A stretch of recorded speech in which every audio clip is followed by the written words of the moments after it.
రాజ్యమేది లేదు గాని రాణిలాగా చూసుకుంటా, కోట కట్టలేను గాని కళ్ళల్లో నిన్నే దాచుకుంటా.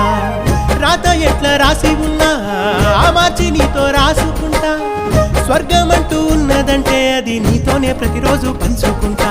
నిన్ను గన్న మీ నాన్న కన్నా అల్లారు ముద్దుగా సాదుకుంటా. నీకు కోపం వస్తే కొంత దూరం ఉంటా, నువ్వు గీత గీస్తే నేను దాటనంటా. కంట నీరు కంటి రెప్ప దాటకుండా కాటుకై కావలుంటా. రాంబాయి నీ మీద నాకు మనసాయనే.